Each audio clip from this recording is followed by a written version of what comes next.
नमस्कार मैत्रिणींनो. हो काही सकाळ सकाळचे तुम्ही म्हणता इतका लसूण कमन सोलला आहे, तर हे लसूण आहे ना, देसी लसूण आहे बरं का. आणि हो काही तर मस्तपैकी असं चपात्या करायला घेतलेलं. तुम्ही म्हणता थोडंसंच पीठ आणि हो काही तर जवस भाजून घेतलेलं आहे. मला जवसाची चटणी करायची, तर त्याच्यामुळं ही लसूण मी एवढं सोलून घेतलेलं आहे. ह्यातलं निमा टाकणार आहे लसूण. आणि त्याच्यानंतर हो का म्हटलं चपात्या करावं, आणि हो काही जवस भाजून घेतलं आहे. आणि ही बहाते रात्रीचा म्हणलं ह्याला फोडणी द्यावा.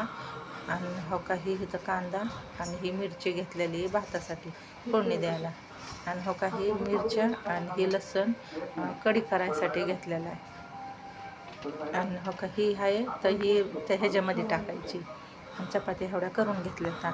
आम्ही दोघंच आहेत ना, त्याच्यामुळं तर नळ आलते ना. मग अभिषेकला म्हणलं तू पाणी भर, तर वर मी स्वयंपाक करते. मग हो का मग पाणी भरायचं झालं आहे. आणि मग कपडे धुवून घेतले. त्याला म्हटलं तू आंघोळ कर, त्याचा टाईम होत होता. आणि हो का तेव्हा आंघोळ करायला गेला. मग मी इथं निम्मे कपडे धुवून टाकले. आता निम्मं राहिलेलं पाणी मी भरते. आणि त्याच्यानंतर हो का पाणी भरायचं झाल्यावर भाताला फोडणी दिली मी. हो का जर मस्तपैकी असा भात झालेला आहे.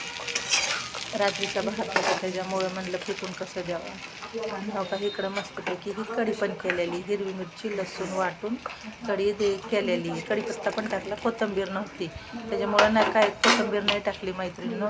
आणि हो का ही नुकती किंवा बुंदी काही बी म्हणा, तर ही ह्याच्यामध्ये टाकली. पकोडे नाही केले बरं का, तर ही बुंदीच टाकलेली. आणि हो का इथं आहे ना मस्तपैकी हो का ही जवसाची चटणी मी वाटून घेतलेली आहे. कुणाला आवडते जवसाची चटणी नक्की आहे ना कमेंटमध्ये सांगा.